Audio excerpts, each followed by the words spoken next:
Move your career further, faster in just 2 days with a Harvard Professional and Executive Development Program. Advance your leadership skills, craft smarter business strategies, build your network, and transform how you work and think to keep your career moving forward. You'll earn a certificate and can add Harvard to your resume with Harvard Professional and Executive Development. Learn more at professional.dce.harvard.edu/Spotify.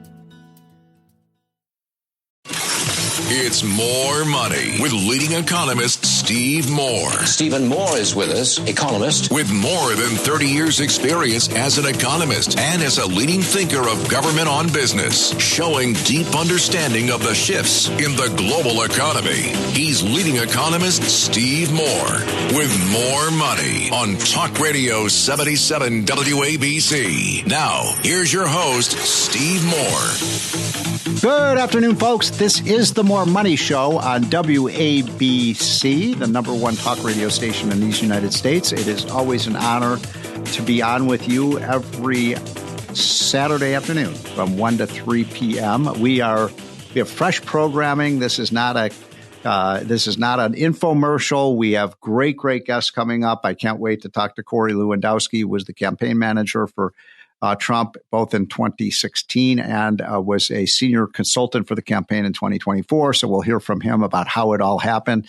We're going to hear from Trish Regan. You know, Trish Regan, she was on Fox. She was on CNBC. She was on Bloomberg. She's one of the best economic political reporters in the country. And many other very outstanding voices. I always say I'm not the greatest talk show host, but I have some of the best guests you can find. Always an honor, by the way, to follow Larry Kudlow. He does the Kudlow Show on Fox Business every weekday at 4 p.m., and that is the number one show on Fox Business.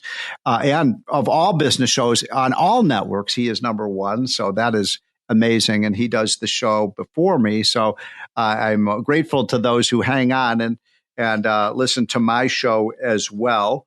We've got an amazing show, but I just want to start by, I'm just glowing right now. I've very rarely felt so exuberant, so optimistic about our country, so hopeful, so full of joy. Remember, it was Kamala Harris said she was going to bring joy to the country. Well, guess what? She did. She brought joy to the country by losing. And I think this is a seminal moment for the nation. I'm so proud of the American voters, even voters in New York. Trump did better than ever in New York State. It's a really tough state. It's a blue state, but the blue states turn redder. Did you all know that?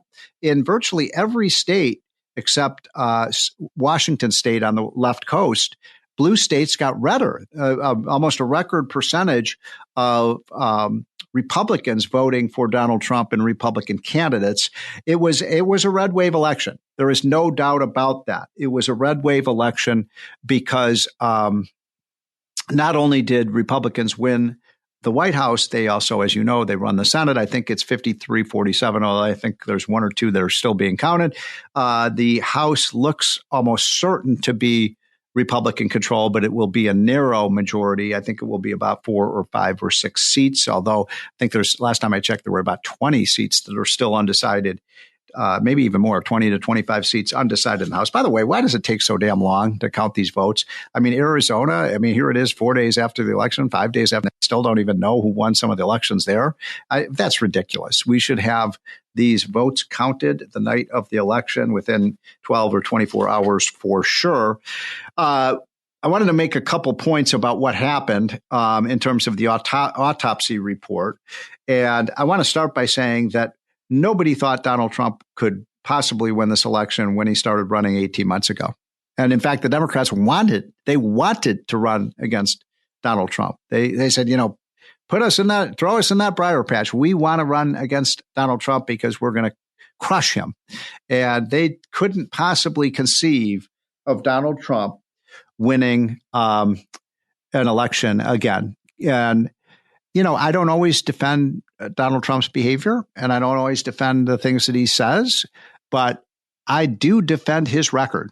And his record in the White House was extraordinary when he was in from 2016 through the end of 2019. Then we had COVID, and that really changed the world. And we could argue about how that was dealt with. It probably wasn't dealt with as well as it should have been, but he was the one who gave us Operation Warp Speed, the vaccine that saved hundreds of thousands and probably millions of lives around the world.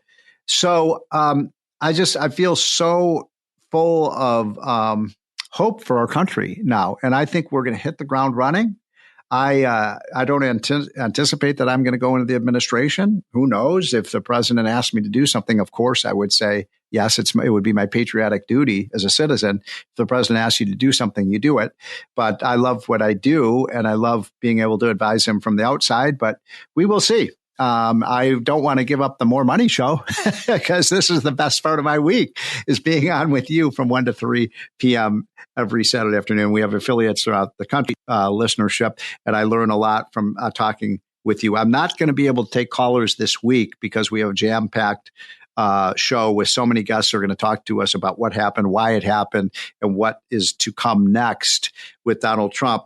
But I thought I would give you some of these results that are really, really remarkable about what happened. And these are the exit polling data. And you may be familiar with some of this data, or you may not, but I find it to be quite fascinating. I'm just going to pull this up because it is really pretty astounding. So let me give you some of this data.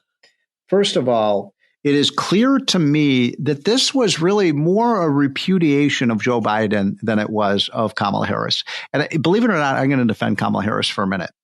I thought she ran a pretty good race. I really did. I thought, she did well in the debate against Donald Trump.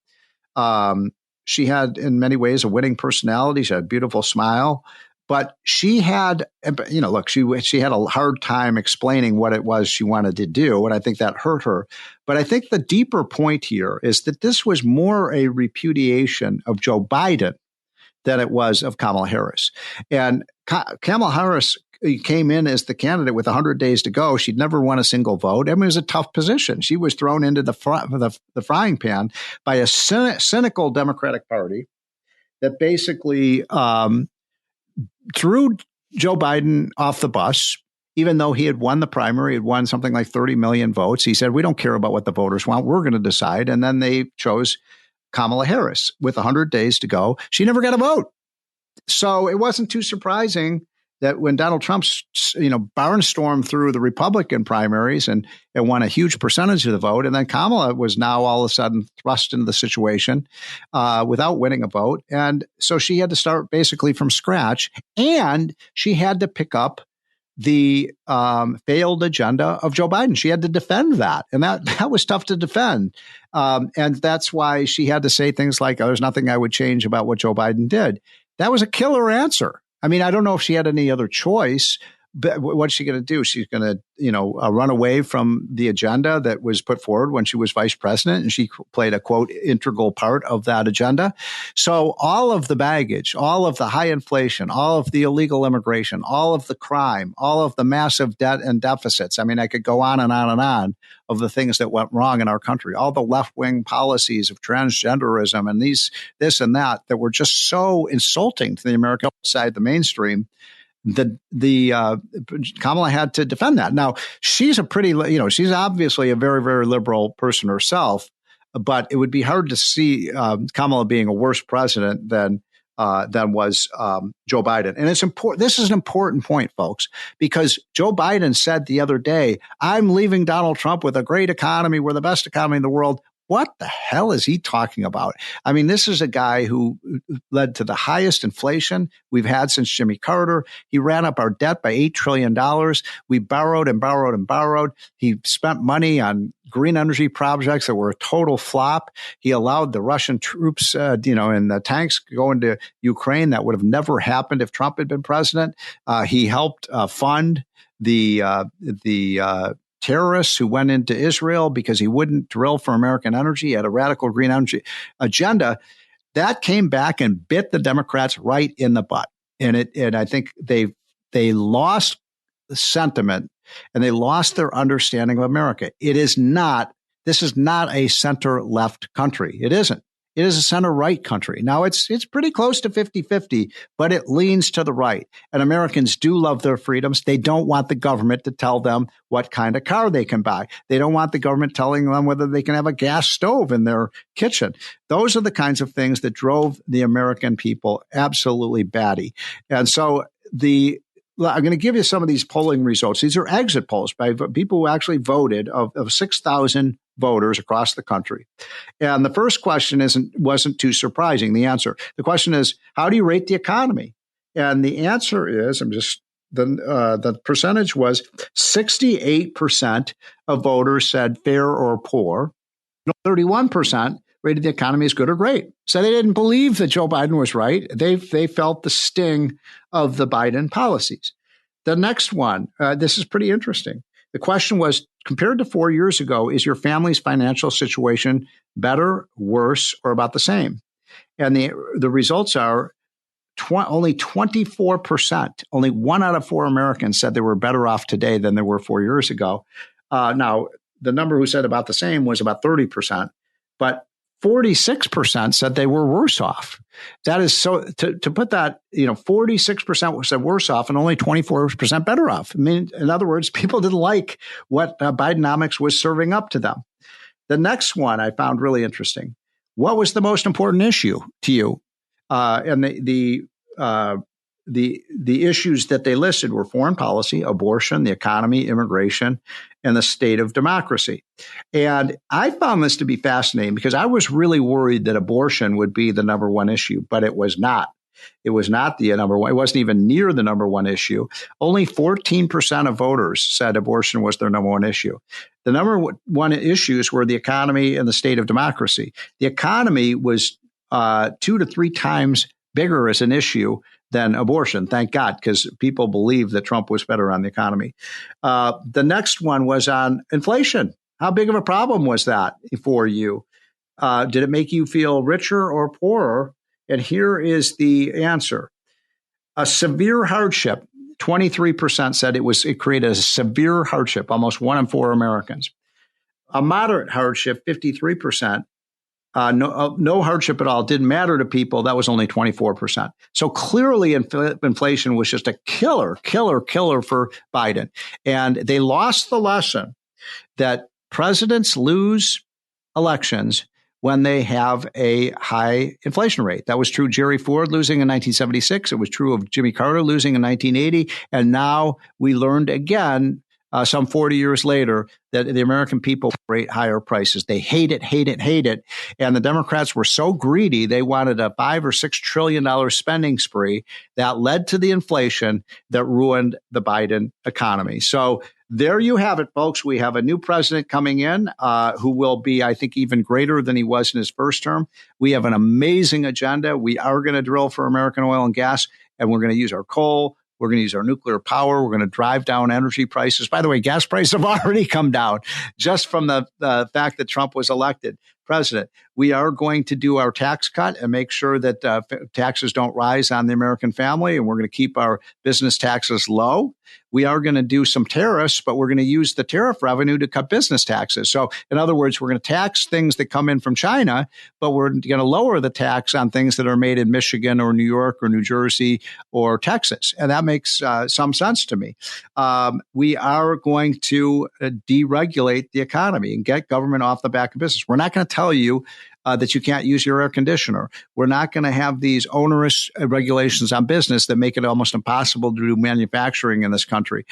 So all of these things, I think, will generate a lot of growth, a lot of opportunity. It was so ironic that Kamala Harris kept using the term opportunity society. No, an opportunity society comes when you liberate the private sector from the chains of big government, and that is something we will do. You can tell, folks, I'm extraordinarily excited. I've been so just exuberant in my thoughts about this country. I think our prayers came true, and God does smile on America. I really believe that, and I believe that sometimes I really believe it was some kind of divine intervention that kept that bullet away from Donald Trump's head, just as the bullet that almost killed Ronald Reagan came within a centimeter of killing him, but he lived, and then he won the Cold War. So what a future we have. We are so excited. I can't wait to be on this show with you every Saturday afternoon for the next year to talk about all the incredible things we are going to do. And I promise we will seal and secure that border and then let immigrants come in the right way, the legal way. This is the More Money Show on WABC. We'll be right back. This is More Money with economist Steve Moore. Now, Steve Moore. Welcome back, folks. This is the More Money Show on WABC Talk Radio, the number one talk radio station in these United States. And I'm so honored to present my next guest, Corey Lewandowski. Everyone knows Corey. He is one who is, I've got to, tell you about this guy. And this is not false praise. He has elected 2 presidents in the United States. I mean, that's the most amazing achievement. Corey, he worked for Trump in 2016 as his campaign manager when nobody else probably even worked for Trump, because it seemed like almost a joke back then that he was running for president. And then, of course, he joined the team again this year and really helped pull it over the goal line. Corey, thanks again for coming on. I know how busy you are, and what a week. Well, Steve, thank you for having me. And look, it's been an amazing week, and it's a week that's going to allow us to put America back on her course that she deserves to be on. And so we're really excited. It was a resounding victory. This wasn't a close one. Right. Donald Trump, 312 electoral votes, the biggest margin in 20 years. And what he has done, the coalition he's put together, may never be replicated again. It's truly historic. What was the term that Trump used? It has to be too big to fix, or what was it he said? Too big to rig. Too big to rig. Too big to rig. That I wish we had done that back in 2020, but I'm glad we did it in 2024. And I've got, if I may, Corey, I just want to tell folks this story that it's in our book, The Trump Economic Miracle, that Larry Kudlow and I back in, I don't know, that was probably early 2020, got a call from Corey saying Donald Trump would like to meet with you in Trump Tower at his office. And at that time, I kind of laughed. I said, Donald Trump, I didn't even take it seriously, Corey. I didn't really think that he had any chance of winning, but you said, guys should sit down with him. And we went in, you may recall, we went into that meeting at Trump Tower, and we spent about an hour and a half with Trump in that meeting, just the 3 of us. And I know then afterwards we spent a lot of time with you, but I walked out of that room with Larry, and we both had our jaws dropped. We said, this guy's going to be the next president. What did you see? I mean, you saw it before any of us did. Steve, what I saw was a man who just truly cares about saving this country, not for his own edification, not to make money. He had plenty of money. He wasn't going to miss a meal. But he said, listen, I've got an opportunity here, and if not me, then who, and if not now, when? And I said, sir, I'm on board. And what I saw with him, particularly when I first started, Steve, was his ability to connect with the blue-collar workers, the pipe fitters and the laborers. And hold on, Corey. Corey, you saw that right from the beginning. Right from the beginning, because I would get in a taxi cab in New York, and I'd say to the taxi driver, what do you think of Trump? I love Trump. Trump's amazing. I love Trump. Right? And when do you hear a taxi driver say he loves some politician? Never. And it was just, it's so special, Steve, because that's who Donald Trump is, and that's who he's always been. And because of that, I said, this guy has a shot. And I saw him when he was building the Trump Hotel in D.C., that he talked to the plumbers, the pipe fitters, the electricians, the painters, the carpenters. And he said, I like this, I like that. And he knew what he was talking about because he'd grown up on these construction sites. And that is what people want. They want someone who's fighting for them and who understands what they're going through. It's funny you mentioned cab drivers. I was in London not long ago, and you take a lot of taxi cabs in London, and so I'd ask even the taxi cab drivers in London love Trump, and he just connects with. You're so right. He connects with working class people. I believe, Corey, and I would love your thoughts about this, that Trump has caused a permanent realignment in the way Americans vote. In fact, it's almost like Trump has taken over the old FDR New Deal, voters of Catholics, labor union members, disaffected voters. That seems to, and it used to be Republicans were the party of the rich. Now it's the Democrats that are the party of the rich, and Republicans have become the party of people who work hard, love our country, patriotic, and just want a fair deal.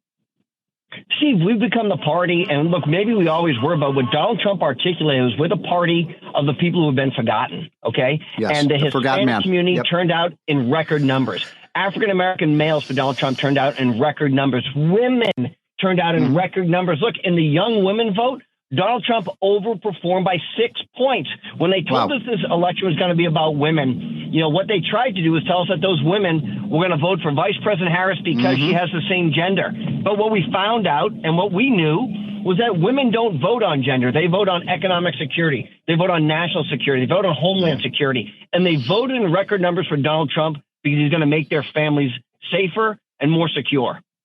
I'm talking to Corey Lewandowski. Of course, you recognize that voice. He has been with Donald Trump. How long have you been with him now? 10, 12 years? It's been a long, long time that you've been working with Donald Trump.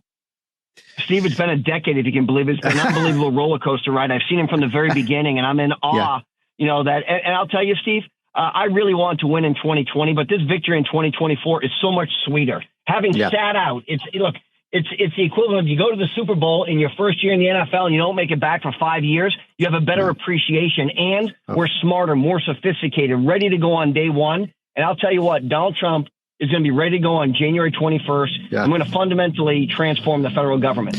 Well, you guys are already doing that because look at what's happened to the stock market in just the 96 hours or so since Trump won this election. Were you expecting the blue wall to become a red wall?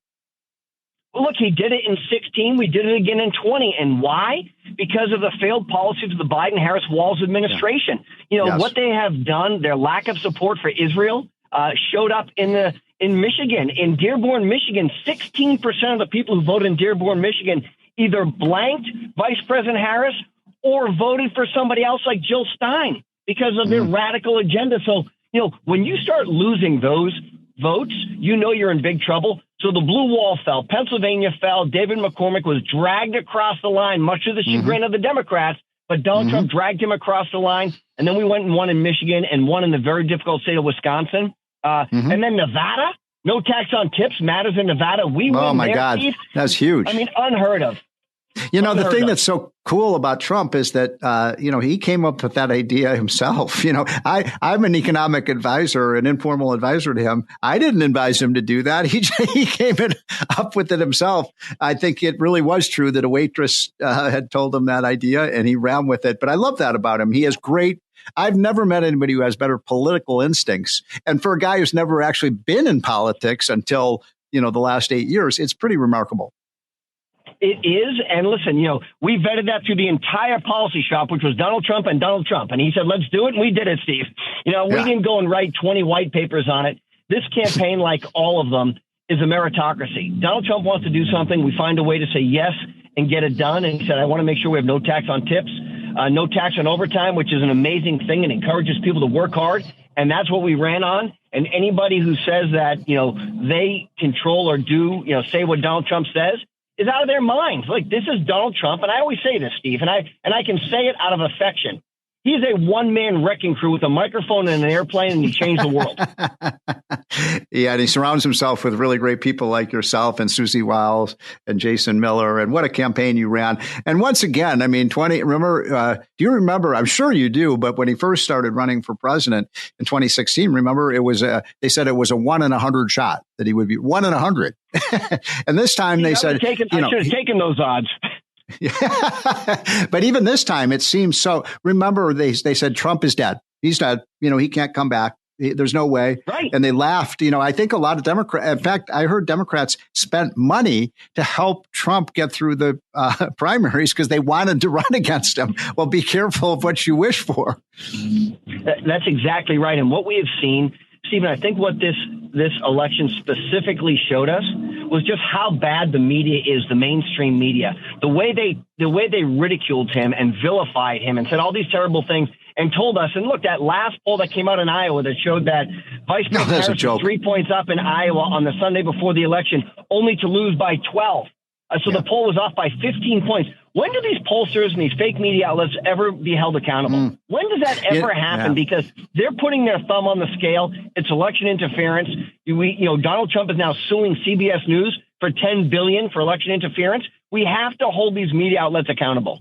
We sure do. And by the way, I was always very nervous, up in the thing that changed my mind where I knew Trump was going to win when I saw that Iowa poll, because I'm like, oh my God. I mean, I was like you guys knew we were going to win Iowa by at least 5 or 6 or 7 points. Right. And so the fact that there was a poll that showed, 3%, a 3% lead for Kamala Harris. I'm like, if they're that wrong in Iowa, they're probably undercounting Trump's vote everywhere. Well, tell me about the president's mood throughout the campaign, because, there were mountains and valleys in that campaign. It was an incredible roller coaster ride. But one thing I've noticed, and I haven't been around Trump that much, you were with him almost every day, he never is down. He always believes he's going to win. Steve, he has an amazing ability that I've really never seen anybody else, to always be positive. That's not to say he doesn't get frustrated with the fake news sometimes. Of course he does. Right. But he has a drive. And the amazing part about Donald Trump is he never looks in the rearview mirror, right? We have a crisis. We get past it. We just keep going. And so, when you look at what they've done to him, the indictments, the shooting, the mug shots, all these things, he says, let's just keep going forward. We're going to push through this. And he has an amazing ability to do it. And when I look back on this campaign of 2024, I think there are 4 iconic pictures. His mug shot in Georgia, him getting shot in Pennsylvania, the McDonald's outfit in Pennsylvania, and the garbage truck in Wisconsin. Those 4 pictures are the 4 that are going to define the 2024 campaign more than anybody else. And I'll tell you, Steve, you know this, your listeners know this. His work ethic is incredible. We landed the other night, and it was a night where you're supposed to turn back the clock an hour. And I think we were in Pennsylvania. And we get in at 2:30 in the morning, and I said, sir, it's 2:30. And he looked at the clock. He looked at his watch and he said, no, it's not, Corey. It's only 1:30. I said, sir, it's 2:30. He said, well, I've already turned the clock back an hour in my mind. So he just kept going, but that's who he is. So one last thing, Corey, and I know how busy you are on this weekend after one of the most historic elections ever. You and I talked privately about this, but one of my frustrations when he won in 2016, another historic election, was that what happened in the months that followed that is a lot of these kind of careerist Republican politicians and people just hang out because they want a job.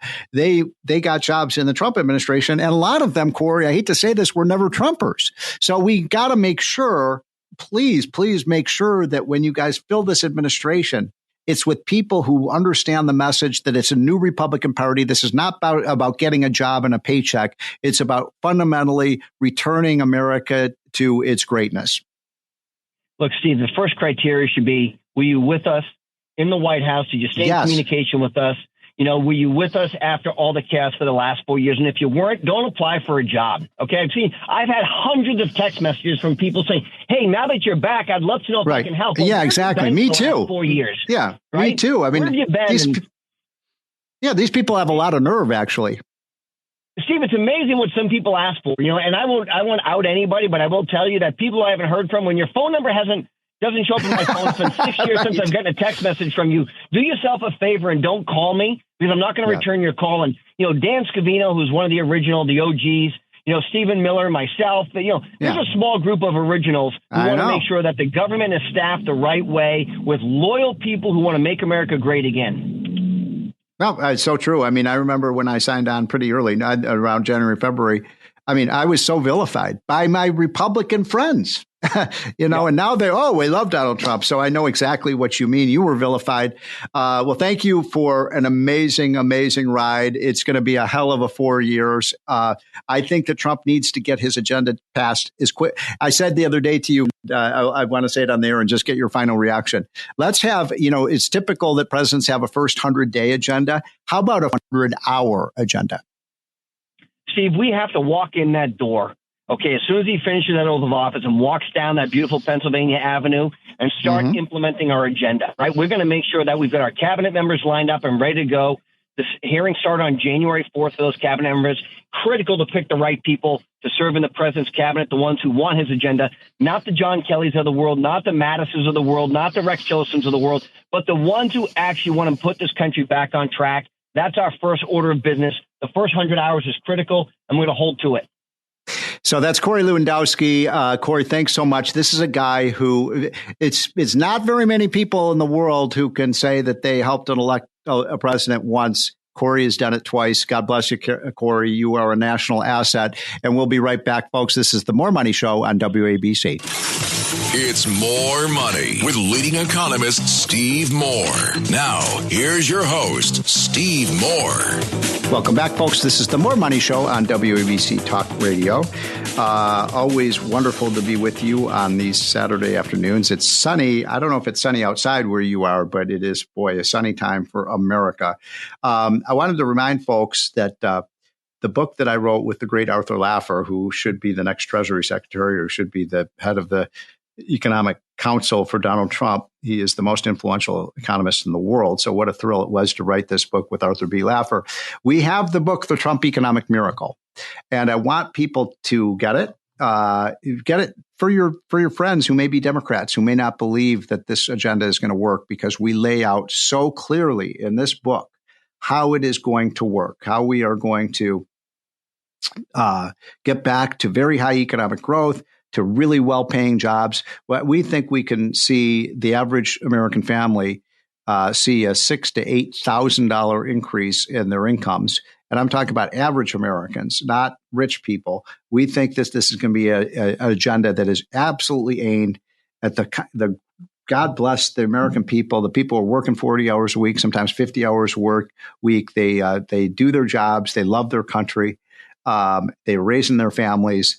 And they do it the right way. And those are the people who do deserve a pay raise. And we're going to make sure that happens, because we're going to grow the economy, increase the demand for workers, make sure that we're creating jobs here in the United States, not creating jobs in Europe or creating jobs in China or Japan.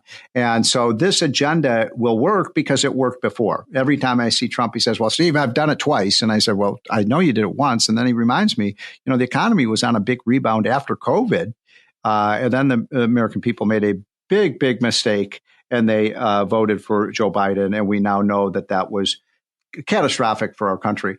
And I want Democrats, because I know what it's like to lose, right? I've lost elections, that I felt so strongly about. I was heartbroken when Donald Trump lost in 2020, although some people think he didn't really lose the election. I don't think we'll ever know. I'm not here to say that this election was stolen. I don't even want to go there. What I'm saying is I know the sting of defeat. I know the agony of defeat.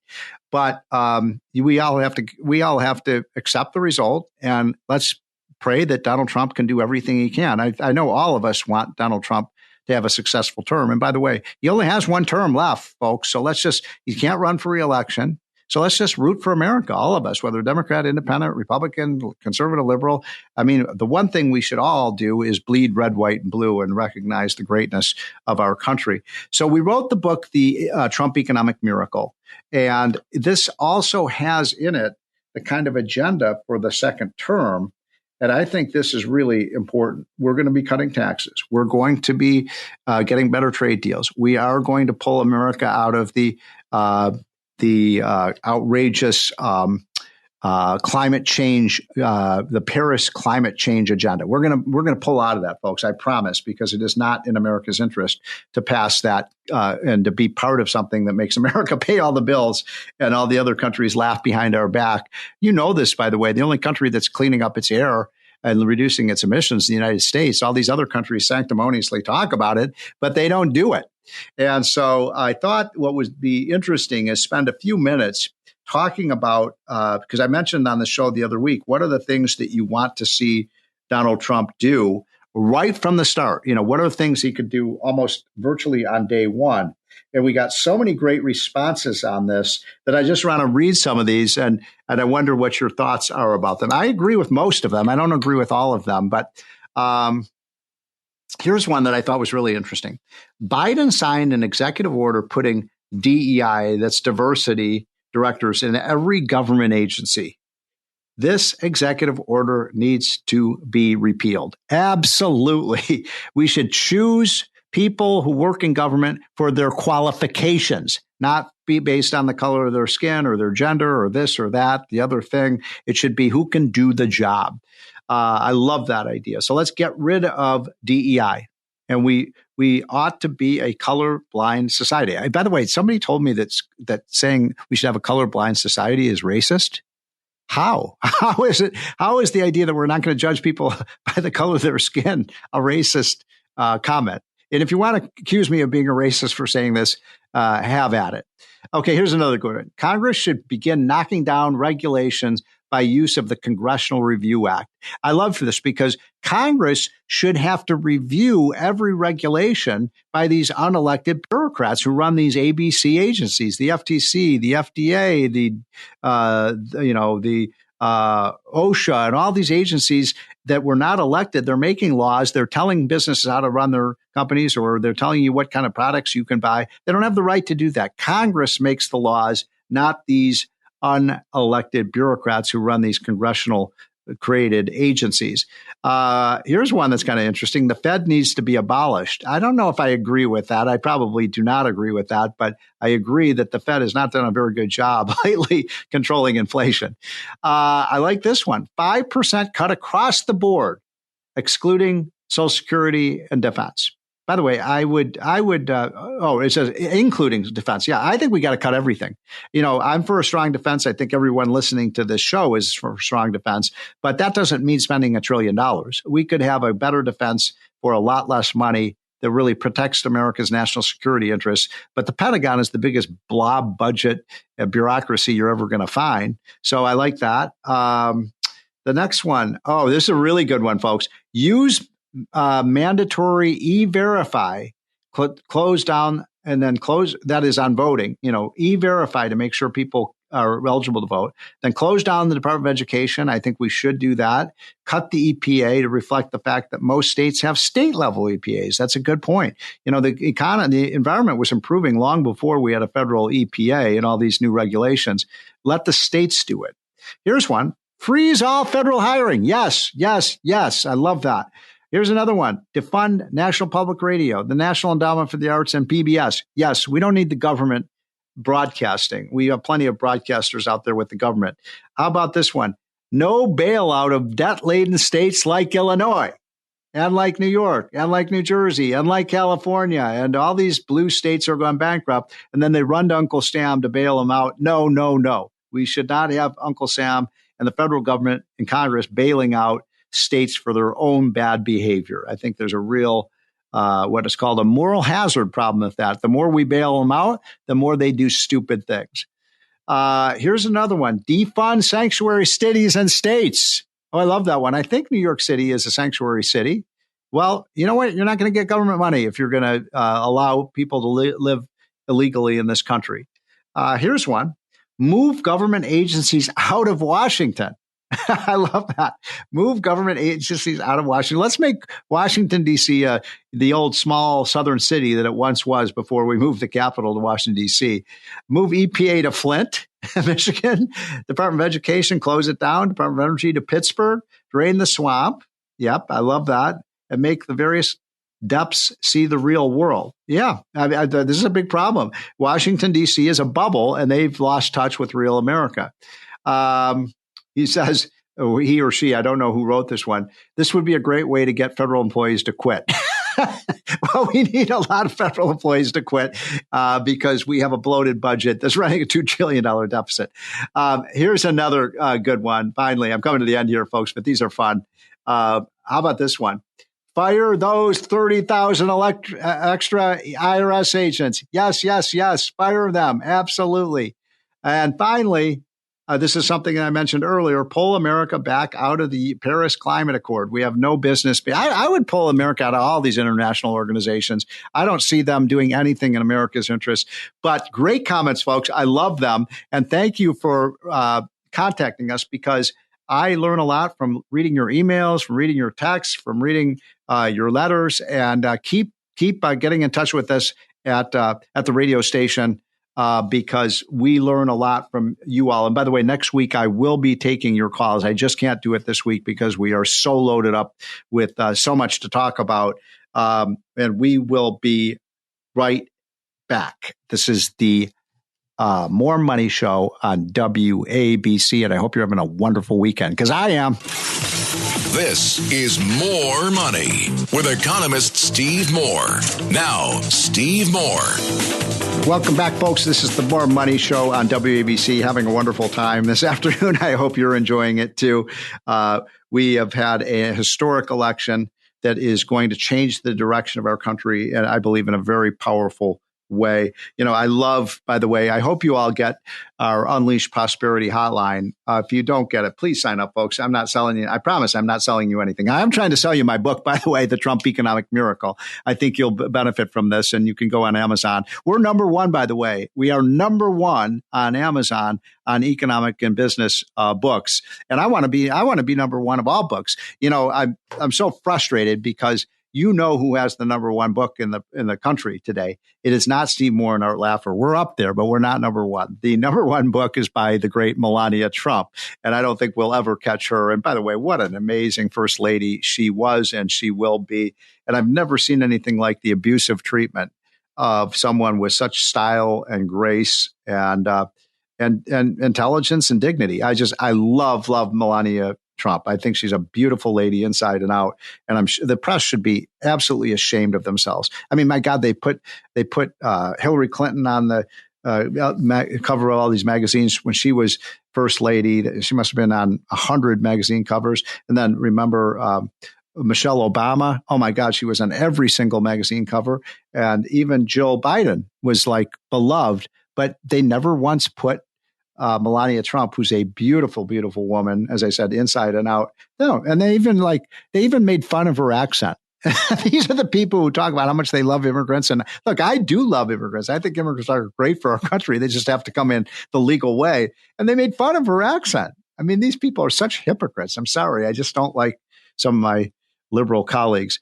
But anyway, I think that you need to get our hotline. And it is free. This costs you nothing. And just go to unleashprosperity.com and sign up, and we will send it to you every morning. We have congressmen, we have senators, we have CEOs of major companies. I know even occasionally Donald Trump reads the hotline. You should read it too. And I promise it costs you nothing. We don't have any advertising in here. We just want to educate. We want our readers, and we have about 100,000 readers every morning, to be the smartest people out there and and by the way, we make it fun. We make it a little snarky. We always have a cartoon or a meme at the end of the hotline just to bring a smile to your face. And I wanted to just show you one that I thought was really funny. And we used it in our Friday hotline, but it was a photo. Some of you maybe have seen this one. It's a photo of Donald Trump at the window, at the takeout window at the McDonald's with his yellow cape on. And he's, handing some fries to a lady. And that was one of Trump's great moments, by the way, when he worked at McDonald's. And he says in the meme, sorry, I just find this to be so funny. He says to the lady, "Sorry, this is my last order. I just got a promotion, a really big one. Some would say the biggest. You're not going to believe it." Well, he did get a promotion from voters. I love that one. And then we have a meme that we used earlier this week too. And some people send us the funniest things. And it's one of those pictures of Joe Biden with one of those bewildered looks on his face, like he has no idea who he is or where he is. And the caption is, "Did I win yet?" Well, no, Joe, you weren't on the ballot and you did not win. So anyway, this is really a fun thing to get. And I think you'll learn a lot too. We have a lot of serious stuff in here. We have graphs and tables that show you what's really going on with the American economy. And you'll understand why 2/3 of Americans said when they left the voting booth that they think the economy is headed in the wrong direction. And it is headed in the wrong direction. But I'm going to make a bet to you, by the way, and I'll make a bet to anyone who wants to make a bet with me, up to $5 per listener, that 1 year from now, we will have closer to 2-to-1 Americans thinking the economy is doing the right thing, not the wrong thing, on the right track, not the wrong thing. In other words, I think we're going to get a diametrically opposite view of the economy after just 1 year that Donald Trump is in office. This is the More Money Show. We'll be right back. And now we are going to listen to two of the best financial analysts in the country, who are, I call them Citizens Payne. That is Bob and Ryan Payne, who are going to tell you how you can make money, because this is the More Money Show. Talk Radio 77 WABC. Eden Memorial Chapels understands Jewish funerals can take many forms. Some are Orthodox, while others are more conservative or of a Reformed nature. There's no one better. With services close to all New York and New Jersey cemeteries, Eden Memorial Chapels offer fair and balanced pricing and can provide easy transfer of you and your loved ones to Israel. While you're grieving, they're here to take care of all the details so that you deal with less bureaucracy and have more peace of mind. Go to EdenMemorial.com. That's EdenMemorial.com. Move your career further, faster in just 2 days with a Harvard Professional and Executive Development Program. Advance your leadership skills, craft smarter business strategies, build your network, and transform how you work and think to keep your career moving forward. You'll earn a certificate and can add Harvard to your resume with Harvard Professional and Executive Development. Learn more at professional.dce.harvard.edu/Spotify. Hey, I'm Ryan Reynolds. Recently, I asked Mint Mobile's legal team if big wireless companies are allowed to raise prices due to inflation. They said yes. And then when I asked if raising prices technically violates those onerous two-year contracts, they said, "What the f*** are you talking about, you insane Hollywood ass?" So to recap, we're cutting the price of Mint Unlimited from $30 a month to just $15 a month. Give it a try at mintmobile.com/switch. $45 upfront payment equivalent to $15 per month. New customers on first 3-month plan only. Taxes and fees extra. Speed slower above 40 gigabytes. See details. It's More Money with leading economist Steve Moore. Stephen Moore is with us, economist. With more than 30 years experience as an economist and as a leading thinker of government on business, showing deep understanding of the shifts in the global economy. He's leading economist Steve Moore with More Money on Talk Radio 77 WABC. Now, here's your host, Steve Moore. Welcome back, folks. This is the More Money Show. We are starting our second hour. We are on every Saturday afternoon from 1 to 3 p.m. on the number one talk radio station in America. That's WABC. The owner, John Katsimatidis, has done an amazing job building this up to the radio powerhouse that it is. And I have to tell you, I just feel very privileged to sit in front of this microphone and be able to talk to you with wonderful guests every Saturday afternoon. And thank you, because we have great ratings, because you listen and you participate, and hopefully you learn something every show and you learn how to make more money.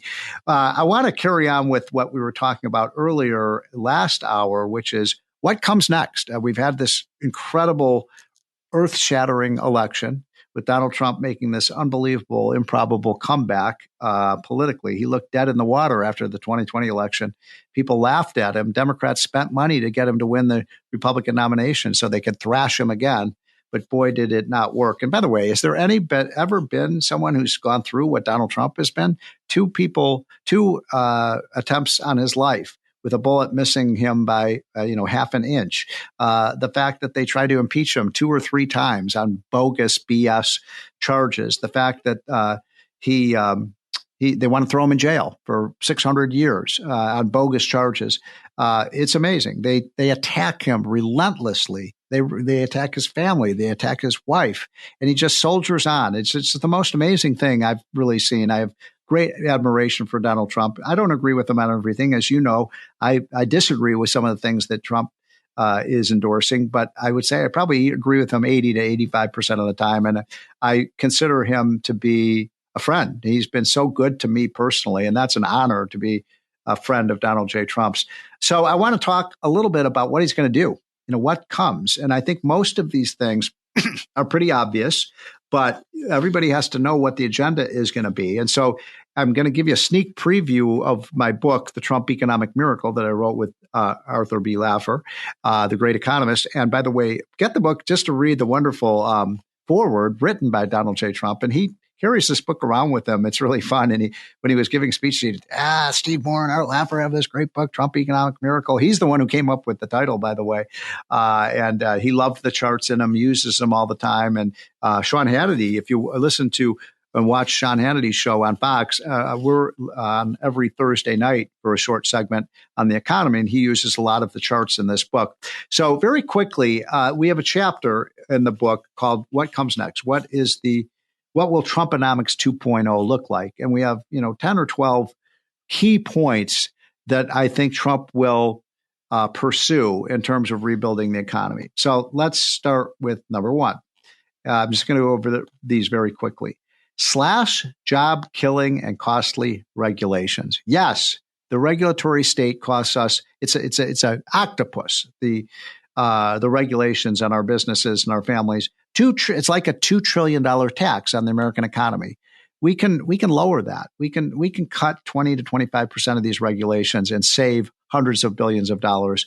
And by the way, I'm not talking about having dirty air or dirty water or unsafe workplaces or, those kinds of things. I'm saying smart regulation, but not costly regulation. Second of all, make the Trump tax cuts permanent. Yes, that will save the average family $2,000 a year. It will keep businesses here in America. We'll make sure that we have lower tax rates, not the highest tax rates in the world on our businesses. We will simplify the tax system. We doubled the standard deduction so people don't have to itemize their taxes.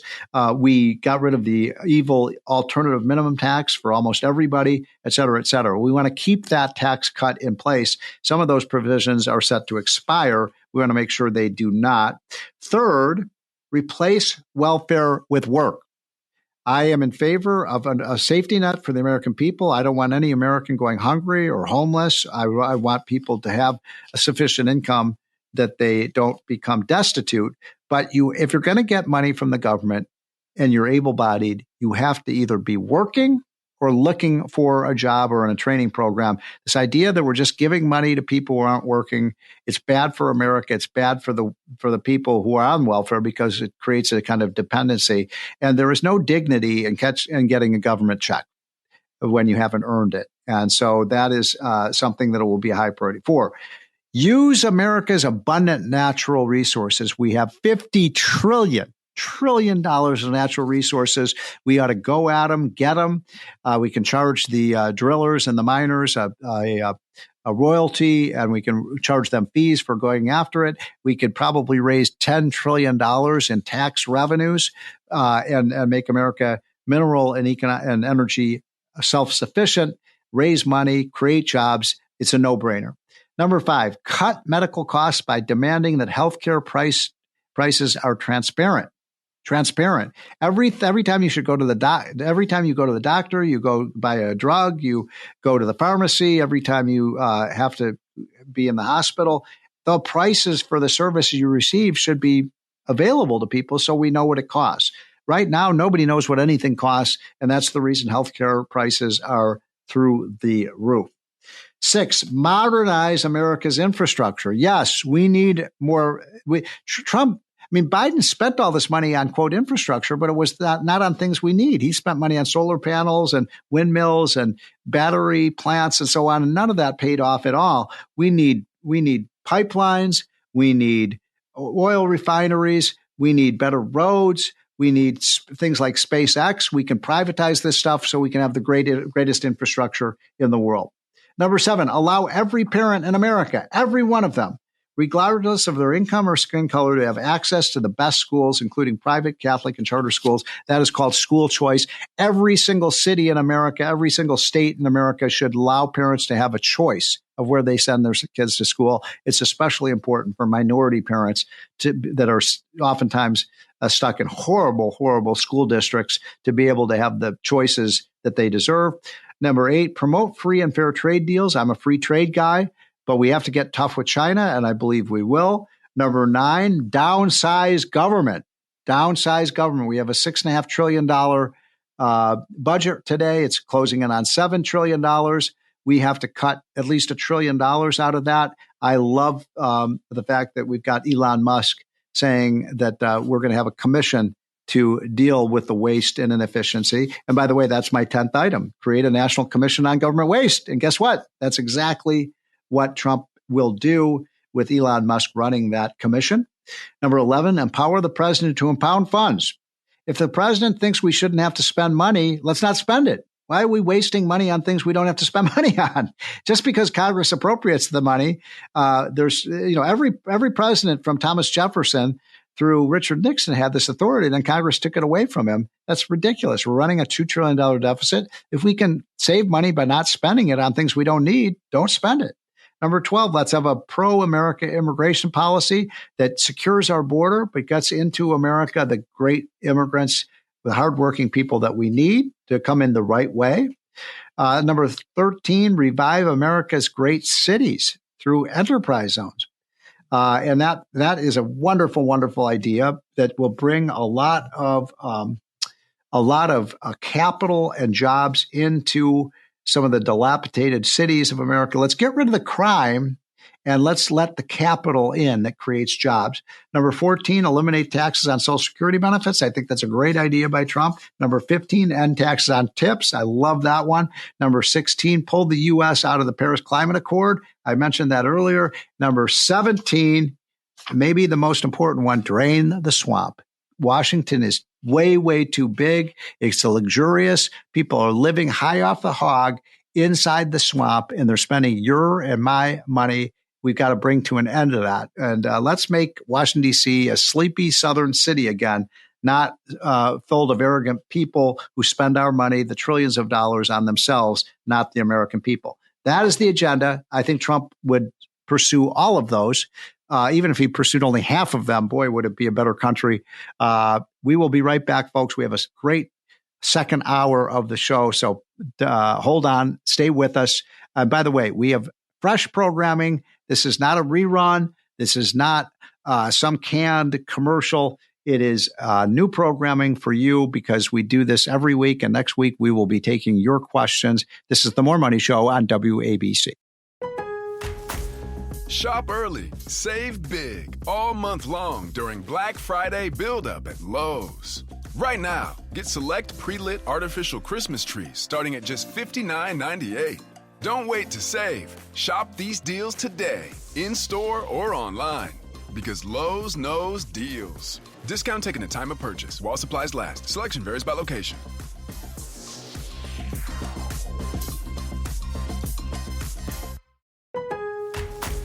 Lowe's knows you want to get even more value for the holiday. That's why as a My Lowe's Rewards member, you get new member deals on holiday decor, tools, and more. And you earn points when you shop. More points equal more rewards to help you save on holiday and more.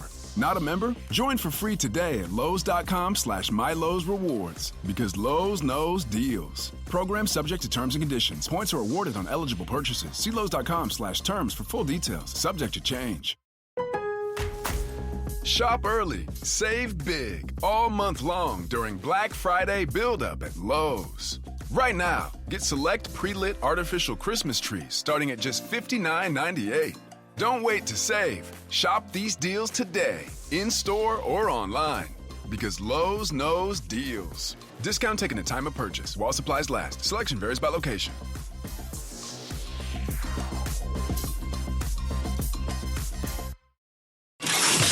This is More Money with economist Steve Moore. Now, Steve Moore.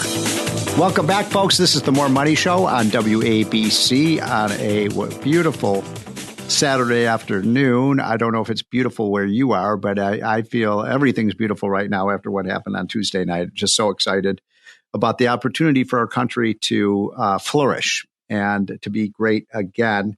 I wanted to bring on a kind of regular visitor to our show, Paul Stone, and he is nice enough also to sponsor our show.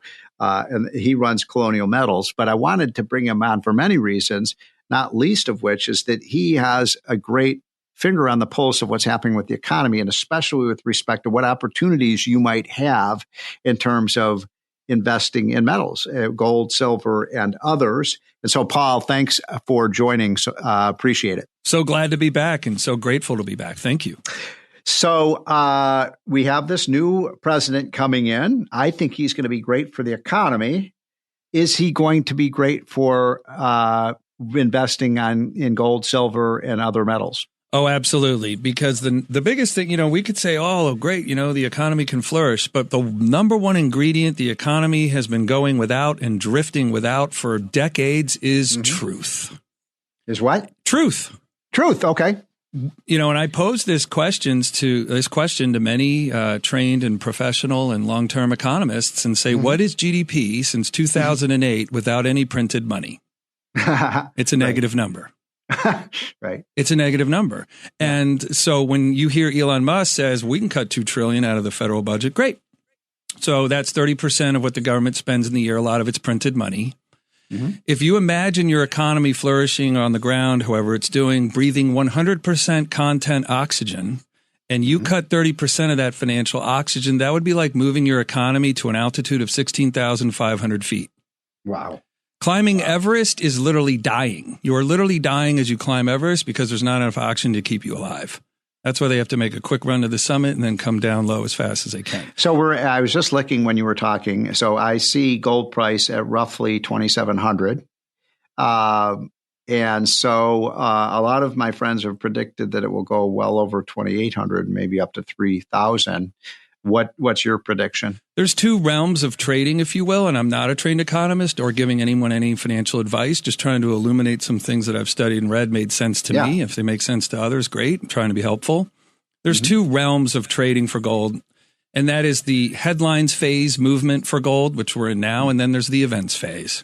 So if the money printing were to stop, we would be fully into the 11th recession in our nation's history since World War II. Wow. That should tell people they're repeating unstoppable since the Romans couldn't stop it either. You know, at the end of Roman times, a gold Roman coin was 5% gold. So they tried throwing digits at their bills. Our dollar today is worth 3 cents. We've been doing the same thing. So when you look at where gold could be in the headlines phase, sure, 2,800, 3,000, 3,200. Where can it go when everything breaks? And when you say to yourself, oh, yeah, 11 recessions, God, this could be the last one because printing money won't get you out of this one. Printing money is what's keeping you from feeling it right now. So gold could be 30,000. It could be 10,000. It could be 70,000. All it is a trapped asset that reflects demand purely. Just like do you like silver? I love silver. Uh-huh. Silver, one of my old sayings is silver trades ugly. It lurches higher. It drifts sideways. It sifts lower. You wonder what the hell's going on, and it lurches higher again. But historically, if you're just looking at the charts, gold is that great confirmation agent that you're heading into trouble. So gold 35% higher right now in the headlines phase, above its high in 2012 at the end of all of the hell of 08, is warning you that this recession will be enormously more painful than the last one. But own more silver because silver doesn't do too much until you're in the events phase. Got it. So this is a very elementary question. I should know the answer to this. But if I want to buy more gold, do I have to buy gold and store it in my basement? Or can I buy gold certificates? What is the most efficient way to buy gold and silver? Well, I guess efficiency, if we're talking about the nuisance factor, you would just own that electronic version of it. But to me, you still are renting space in a financial world where you don't control the outcome between you and where is that gold. You want physical gold and silver. This is the move to cut free all counterparty risk from your money. I see. So what do you do with it? I mean, right. You put it in put it in a bank vault? Do you put it in your basement? I mean, because, what's the prevent people stealing it from you? So you would want to have whatever's comfortable at home. Some people don't want any there. I say if you have gold and silver at home, have 2 safes. Have the one the bad guys can run off with. It doesn't have much in it. You could act a little like, I'm not telling you where it is. And it's like, oh, you better. Okay, it's over there. And the real safe is in the closet, bolted to the floor under a heap of clothes. Otherwise, trust the pros. The relationship everyone has with their money now is it's not at home. It's in some institution. So why not trust a depository, brick and mortar, armed guards and security measures, and all assets held within these depositories in Dallas, Salt Lake City, Idaho, and North Dakota are held off book, meaning the depository can't go to a bank and go, hey, we got $1 billion of gold and silver. They'll give us a loan against it. No one is standing between you and your money anymore. They're just standing over it. And so I certainly agree with you that every investor should own some gold and some silver. I don't know how much, in a portfolio. What would you say would be a good, because the stock market's done pretty good over the last 30 years, unquestionably. And so what is your advice to people in terms of what percentage of their portfolio should be in metals? 2 things. Some people might be wearing shorts where they are and shoveling snow, and some people might be all bundled up. So your financial wardrobe is whatever fits for you. So the real answer to that is, are the things your money is committed to right now in alignment with your beliefs? Right. Moving the money that you feel comfortable about into precious metals, if that's aligning your money with your belief system, then that's how you try on this new fit. That's how you go forward into precious metals. I don't like numerical answers. I don't like, 10%, 20. And the second part, the market's done really well for 30 years. Guess what debt was in 2008? 10 trillion. Guess what it is today? 35. Guess disgusting. What GDP was then? 15. Guess what it is today? 27. So you added 12 trillion in GDP and 25 trillion in debt. How's that working? An ugly picture. So there's the inflationary wind that's been blowing at everyone's backs. And then they go, but government spending, it's connected. They're not building ski resorts in Austria with that money. They're spending it here in America. And so 2 other quick questions before I let you go. And I'm talking to Paul Stone of Colonial Metals. Well, that's the first question is just, how do people contact you? How do they? Freegoldguide.com. Freegoldguide.com. Freegoldguide.com. And you'll get an incredibly beautiful, that's all one word, report. Freegoldguide.com. Right. Okay. Awesome. And that's how you can get a hold of Paul Stone, and he can help you with your metal needs. And then finally, you mentioned Bitcoin, and I was wondering, why not just buy Bitcoin? Why, in other words, why buy gold, not Bitcoin, or do we buy both?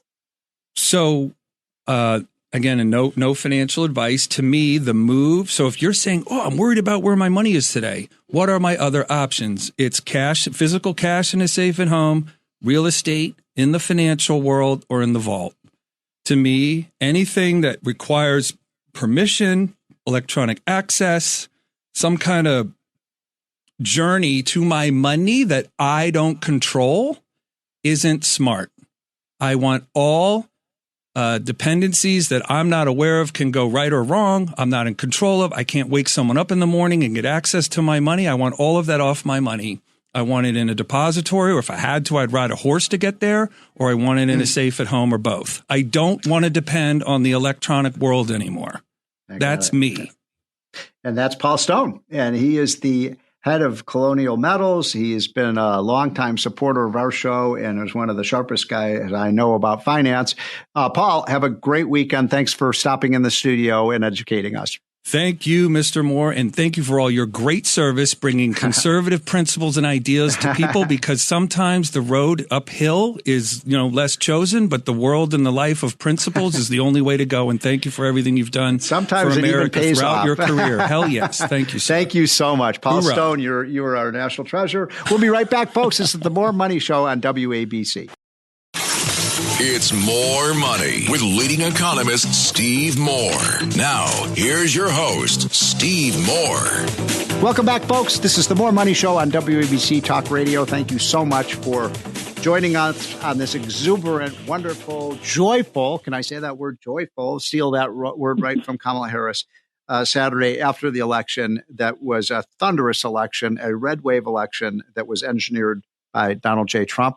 And so I wanted to have a really fun conversation with 2 of my best friends and 2 people who I just always turn to for both political and economic advice, and just have a free-ranging discussion. So let's start with Trish Regan, and I've known Trish for at least 20 years. You know her from when she was on CNBC. You know her when she was Fox News. She was with Bloomberg. She now has the daily Trish Regan show, which you can watch on YouTube, and is also the partner. It's called, what is it called? 76 Research? 76. Yeah, 76 Research, 76research.com. We are a financial research company with model portfolios, that kind of thing. And believe me, they're all up and away. They were doing great then, but wow. I mean, awesome. the value creation has just been tremendous. Well, Trish, thank you so much for joining. And then Tom Del Beccaro, who is a longtime personal friend, he has a new book out called The Lessons of the American Civilization, which is a great book, by the way. I've read that book, and I heard and read so many great stories in that, Tom. Congratulations on the book. He's been a longtime political operative in the best way possible. He is the patron saint of lost causes. So he was the director of the Republican Party in the state of California for many years. I think, Tom, you've finally given up on California, but thank you for your service there. So, Trish, let me speak. Let me just ask you right out of the gate. Did you see this coming, this amazing election? Yeah, I did. You did? Yeah. Because I did. I mean, look, I thought he'd win. I thought it might have been a little bit closer. I didn't predict that he'd take all the swing states. That blew me away. Right. I thought he'd get Pennsylvania, and I based that based on what I was seeing, for example, with the Teamsters polls and just the inflation data, right, that you and I have talked at nauseam. It is just unbelievable how much inflation we have in this economy. And then you couple that in with the cultural component where people were just afraid to say boo, right? Because, you have to tell everybody your pronouns and this, that, and the other. I mean, it has just gotten untenable. And so I did see him winning. I thought that silent majority would really rise up. I didn't necessarily know it would be by this big a percentage, but I'm so thrilled. I saw it in the market internals as well. You could see it in Bitcoin in the weeks prior to this. And then, of course, you could see it in the prediction markets, Polymarket being a great example of that, where the anticipatory, or at least the expectation was, yes, Donald Trump is going to pull this off. So, Tom Del Vaccaro, one of the things that really surprises me about the Democratic Party of late, of the last 7 or 8 years, maybe 10 years, is that, when I came of age in politics in the 80s and 90s, you had a pretty sensible middle of the road Democrats. You had people like Bill Bradley and Dick Gephardt and Sam Nunn. And, many of the Democratic governors were pretty centrist in their views, Bill Clinton. And there is no center to the Democratic Party anymore. And I was surprised that they embraced such radical left-wing ideas. For example, letting in 12 to 15 million illegal immigrants. I mean, that was just, didn't they understand, Tom, that there would be a rebellion of the American people against that, or letting men play in women's sports? I mean, that's a pretty radical position. What happened? Well, I think in the time period you described, they've become the party of upper-class elites, at least those in control of the party. Yes. And they've completely forgotten the actual circumstances of the average voter. I mean, in February of this year, Go Banking Rates put out the information that nearly half of Americans had $500 or less in liquid savings. 60% had less than $1,000, which meant that 60% of Americans are living paycheck to paychecks after the ravages of inflation. So, I mean, I'm so old, I remember when it was the economy stupid. And so I don't understand how they could have just abandoned that very easy thing to see. And also, as you and I both know, and Trish does, this is a government jobs recovery. It's not a private sector job recovery. That's a great point. Think of California. Between January of 2022 and June of this year, 95% of the jobs created were government jobs. Only 5,400 jobs in 34 months. 180 jobs. God, and that's why 10 more counties went red. And that's a big state. Yeah. 35 million people on 180 jobs a month? That's insane. God. So, Trish, I think Tom is onto something here, and you been in New York and Manhattan. You're among that hoity-toity crowd. I'm just teasing you, but I do think there is a disconnect. I moved out of the city a while ago. Thank goodness. I think back in 18. But there's I just think there's I think there's these centers of America like New York. And I know people in New York think that they're the center of the universe, but you have Manhattan, and then you have Silicon Valley, and you have Hollywood, and then you have where I live, the swamp of DC. And Trish, I think Tom is onto something here. I think there was those people look at the world completely differently than people in Dayton, Ohio, or Milwaukee, Wisconsin, or people living in Utah. So, what do you make of this disconnect between these cultural elites and the rest of America? arrogance. I mean, they're just completely arrogant. They think if you trot out Beyonce and Taylor Swift and Meryl Streep, that didn't work so well. That's going to convince people, right? Right. It's a tremendous amount of arrogance and a lack of empathy for what everyday Americans are facing. Yes. I mean, yes. I take my kids to a local diner. It's like $18.95 for a 3 stack of pancakes, and I'm like, that's kind of high, right? Yeah. Like, this is just a little diner, and I think that. I'm lucky. I'm very fortunate. I can handle the $18.95, but I don't want to. I mean, if you can't, you can't take your kids out for breakfast after church on Sunday. I mean, there's something really messed up about what has happened. And, we've talked about this, and the Federal Reserve and the mistakes it made, combined with the third check, the silly money that was never ending, combined with Kamala's Inflation Reduction Act. I mean, it was just a recipe for disaster. So they didn't have any appreciation, Steve, for what people were really, really up against. And if we had to hear one more time, well, I grew up in a middle-class family in Montreal where they speak French and your mom's an academic snob at McGill. I'm sorry, you didn't. You don't have anything in common with the rest of America. And people say, well, how does Trump? I mean, he's a billionaire, blah, blah, blah. He gets it. Like, he's got the common touch. He hasn't lost sight of how hard it is in this country, and he's angry that it's so hard, and he's determined to fix it so that people can have a better outcome. You should be able to work hard and achieve your dreams. I think those are all excellent points. That's Trish Regan, and you all know Trish from her years at CNBC, her years at Bloomberg, her years at Fox News, and now she has the daily Trish Regan show on YouTube. Tom, there's a lot there, and I think that Trish is exactly right about this kind of these people who were so disconnected to the trials and tribulations of American workers. So, the other day I was on a Squawk Box on CNBC, and they kept talking about how great things are. Gee, why are people so angry? Everything's so good. Well, we have a decent stock market, but that's not what Americans care about. They care about their paychecks. And by the way, when Trish said, you can barely go to church and then go out for pancakes, they don't even want people to go to church, for goodness sakes. I mean, they don't seem to really. And one last point, and I'd like your thoughts about this, Tom.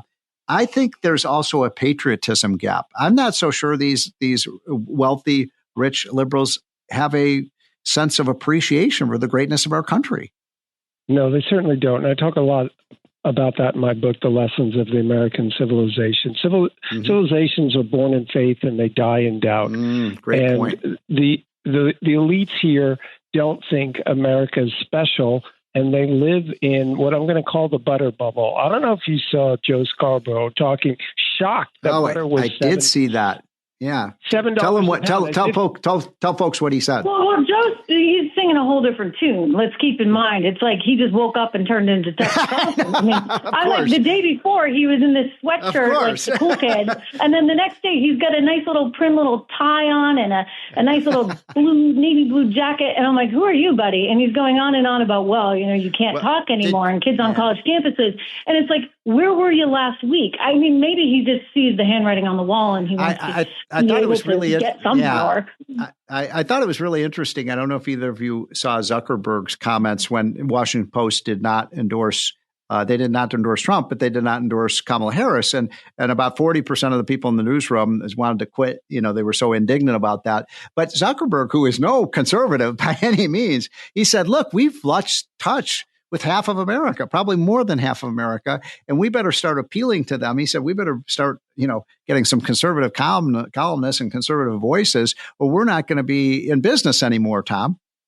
Yeah, think of what Trump did. I did an event this week in Allentown, Pennsylvania, which used to be Bethlehem Steel and Mack Trucks, and now I went through the streets, and you can see the on the margin the way people are living. And who went there?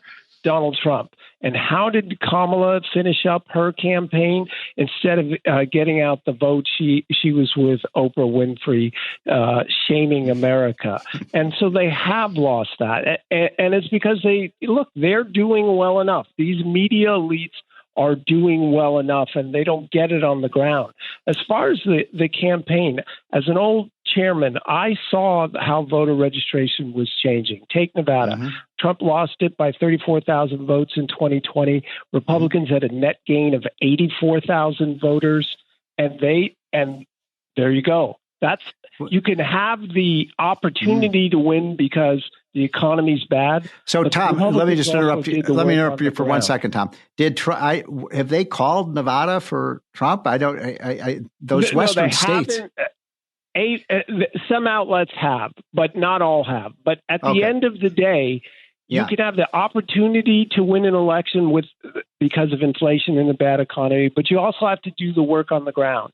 And the Republicans did that. In Pennsylvania, they brought new Amish voters to the table. They brought new gun owners to the table. Yes. And it made a difference. Yeah, Amish for Trump. I love that. Okay, we'll be right back. I'm going to do another segment with you guys, if I may, because I'm learning a lot from this conversation. I know our listeners are. This is Steve Moore. This is the More Money Show on WABC, and my two guests are Trish Regan and Tom Del Vaccaro. We'll be right back. Okay, great, guys. We'll just do. How much time do we have left for the next one? About 8 minutes. 8 minutes. Can you guys do 8 minutes? 8 minutes worth. Yeah, I think I'm fine. If you need to drop off, 4:45. I've got to 4:45. Okay, well, we'll do 8 minutes, and then I'll let you guys go. This is a great conversation. So, I want to talk about some of this study that we did. I want to stay on this theme of elites being out of touch because I think it really is with the real story of America, and we'll go right with that. So, are we ready? Yep. Yes, okay, 3, 2, 1. Welcome back, folks. This is the More Money Show on WABC Talk Radio. Thanks for joining on a jubilant Saturday afternoon. If you are a Republican, if you want to make America great again, it was an incredible week with the smashing victory by Donald J. Trump, defying all the odds in one of the great comebacks in American history of politics. And so I have on two great guests who I have so much respect for both of them. Trish Regan, you know Trish from Fox News, and you know her from when she was with CNBC and Bloomberg. She's done it all. Now she has her show, the Daily Trish Regan Show. And then, of course, Tom Del Vaccaro, who was the head of the Republican Party in California and did everything he could to try to turn that state a little redder. And he succeeded in some ways, but boy, was that a tough job. And his new book is called The Lessons of the American Civilization. Trish, we did a study at Unleash Prosperity about 6 months ago, where we interviewed two groups of people. We did a poll of all Americans, and then we did a separate poll of elite Americans, people in the top 1%, people who went to the Ivy League colleges, people who make in the top 2% of income, people who live in urban areas, et cetera. And what we found was extraordinary in that study, Trish. We found that for example, if you ask most Americans, do you think government is too big or too little? By about a 2-to-1 margin, people say government's too big. Not the elites. It's the exact opposite. 2 out of 3 say there's too much government. I mean, there's too much freedom and not enough government. That's what these elites say. How many people actually think there's not enough, that there's too much freedom in this country? Another example, we asked, how are you doing financially? Now, these people in the top 1%, oh my God, we're doing great. Everything's wonderful in America. Then you ask all the general population, exactly the opposite. We're really struggling. Another one, Tom Del Vaccaro, we asked people, do you think we should ban gas cars? Should we ban gas stoves? Should we ban air travel? Things like that. Most Americans say, hell no, we shouldn't ban those things. But the elites want to. So, Trish, I'll start with you. We touched on this in the last segment, but the fact that these folks are so out of touch with America, I think, is a big problem for the Democratic Party, because these are the voices of the Democratic Party. Yeah, it's like, the Democratic Party used to be very blue collar, very working class, right? Very patriotic. Yes. I just don't know what happened. I mean, was Donald Trump, did he just steal that thunder from them? Perhaps. I mean, it was many, many, many decades in the making. And I think Hillary Clinton contributed to that, and is a smart woman, but very, very out of touch with the working class. And it just kind of, the Obamas as well, like it just kind of created this thunderstorm of change. And Donald Trump came along at the right time. And he was like, wait a second, we need to right the ship. And so he took a lot of economic theories that maybe the Democrats used to purport to represent.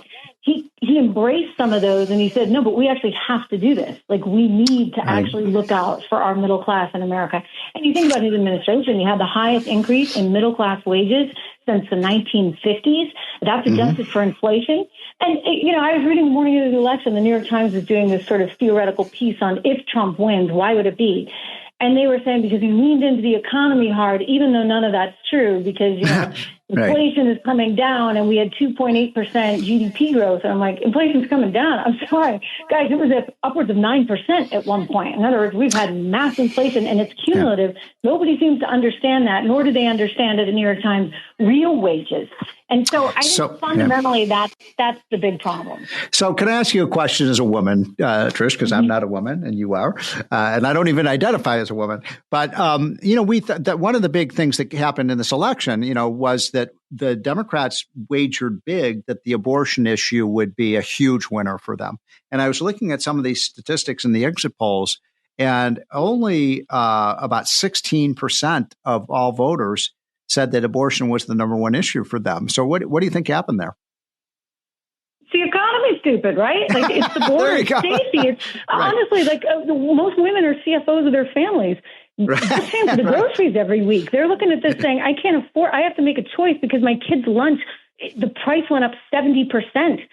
So what becomes more powerful at the end of the day? Your right to have an abortion, which, by the way, went back to the states, fight that issue there, or your overall stability in life. I mean, this is, again, like they're just sort of pie in the sky, and it is what they think is important to people. They just don't get. Maybe it's important to Beyonce or Taylor Swift, but most, you look at Oklahoma, which went completely red. Yeah. Oklahoma showed you everything you need to, this is the people in the middle of the country. Yes. What do they care about? Taking care of their families and making sure their families are safe and have opportunity. Yeah. Well, Trish, that's what the left calls flyover country, right? So, Tom Del Becca, by the way, Trish, I mean, I think you put it so well, and I'm going to steal that line that, women are the CFOs of their family. That is certainly true in the Moore household. And my wife actually, when I'd come home and she'd grab me in the hand, she's, arm, and she'd say, "You're going to the grocery store with me. You got to see how much things cost." True, right? And, we're the ones that, we pack the kids' lunches. We have to make sure that there's groceries in the house.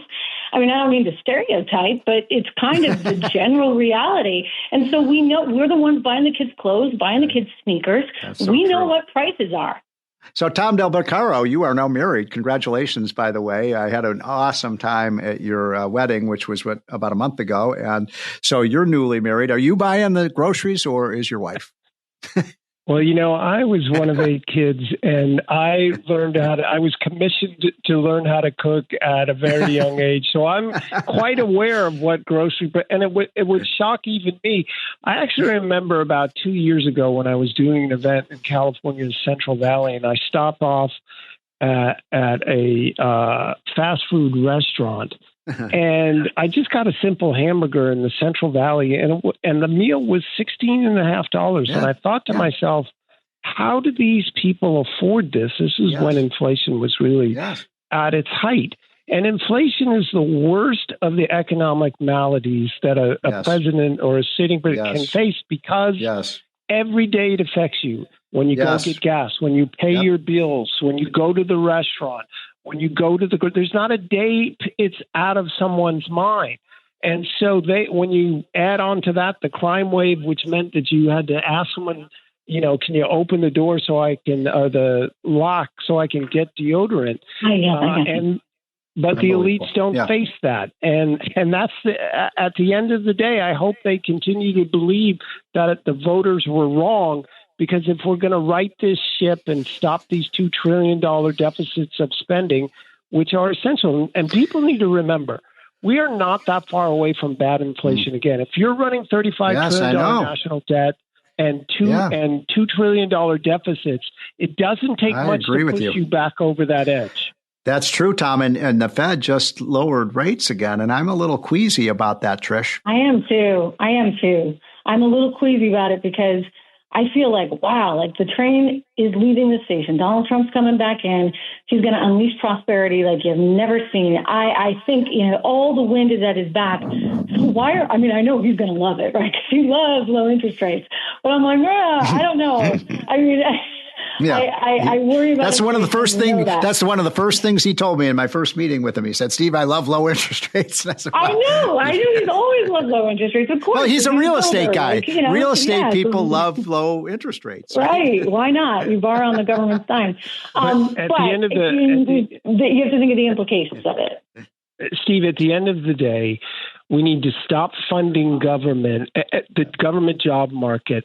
And the only way to get to long-term inflation is not only to supply side this economy, but we're going to have to root out the side. We can't have the federal government spending $7 trillion and being 35% of the national economy with Medicare and Social Security as well. Yeah.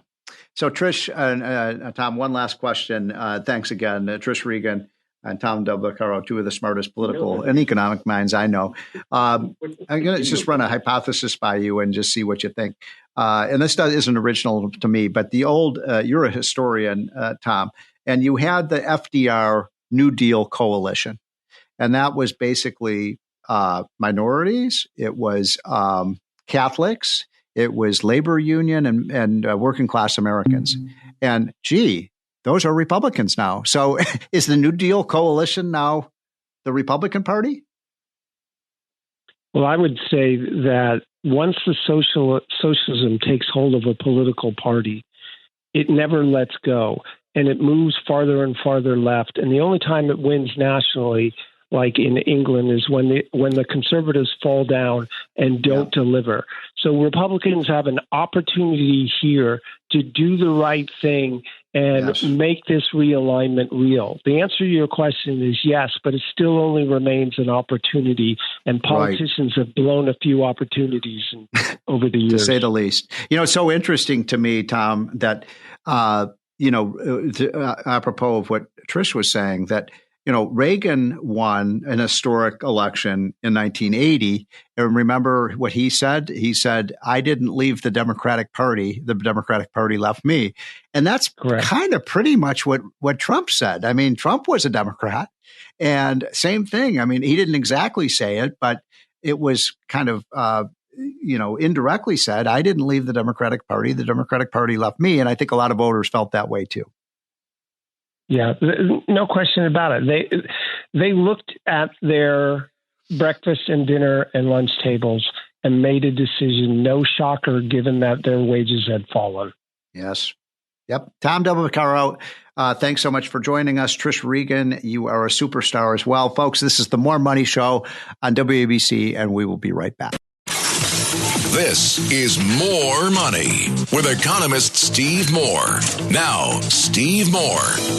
Well, folks, this is Steve Moore. This has been the More Money Show for the last 2 hours. Thanks for joining. I've had a great time. You can tell I'm in a fantastic mood. I'm so proud of the American people for making the right choice. And even those of you who did not vote for Donald Trump, and I know that's almost half of Americans, I think you're going to be so proud of what this president does. Let's rally. I'm not saying unite, because remember, that's what Joe Biden said he was going to do. He's going to unite the country. He never did it. I think Donald Trump really has a chance to do that. I hope he does. I think this division in our country is horrible. Let's all agree that we need to make American economy the strongest in the world. Let's celebrate the greatness of America. Let's make sure that our kids have the best schools. Let's make sure that we have the best environment. And let's make sure that we are spending money on the people who deserve it in the United States, not spending our money all over the world. We cannot be the world's policeman. We should lead by example. And by making America great again, I honestly believe the rest of the world will be great as well. Folks, have a great, great afternoon, a great rest of your weekend, and we'll be back same bat time, same bat channel next Saturday at 1 p.m. Sounding off. God bless America and God bless Donald Trump.